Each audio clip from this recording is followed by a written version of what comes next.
Hello everyone. Abhishek Gupta from AB classes. Quant 100 series का बच्चों एक और क्वेश्चन जिसको सॉल्व करने वाले हैं हम।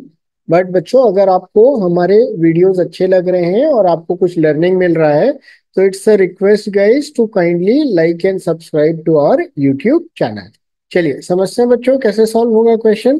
तो क्वेश्चन क्या बोल रहा है? टाइम स्पीड डिस्टेंस का क्वेश्चन है, सिंपल सा क्वेश्चन है।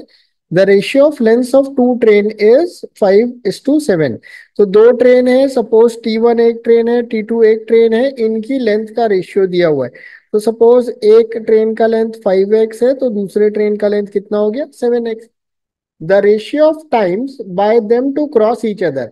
तो इनको क्रॉस करने में जो टाइम लग रहा है उसका रेशियो दिया है। ठीक है, कब का?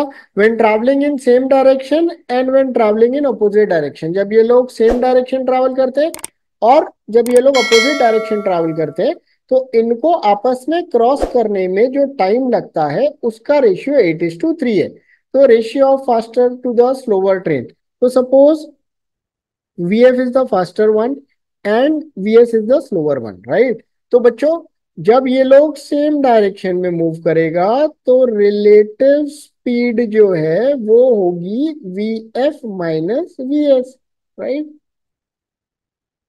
और जब ये लोग ऑपोजिट भागेंगे तो इनका रिलेटिव स्पीड होगा VF प्लस VS। होपफुली ये आपको पता होगा, राइट? तो बच्चों, कभी भी क्रॉस करने की बात करें तो चाहे ऑपोजिट भागे चाहे सेम भागे, इनको सेम डायरेक्शन में भागे, इनको जो रिलेटिव डिस्टेंस है in both the cases is going to be the combined length of both the trains. तो इसका मतलब जो डिस्टेंस ट्रैवल करना है वो दोनों केसेस में कितना रहेगा? 12x के बराबर रहेगा, राइट? तो बच्चों, अगर अपन बाद में समझेंगे तो ये जो डिस्टेंस है ये ऑलमोस्ट इररेलेवेंट था, इसका कोई बहुत ज्यादा यूज ही नहीं है क्वेश्चन में। ठीक है, अब अपन इसको कंप्लीट करते हैं। क्या बोल रहा है कि time taken to cross same same direction में। तो बच्चों, डिस्टेंस डिवाइडेड, अपन डी को 12x लिखने की जगह डी ही लिख देते हैं। D divided by VF minus VS divided by D divided VF plus VS is given as 8:3। तो ये दोनों डी तो कैंसिल आउट हो गया, तो हमको क्या मिलेगा?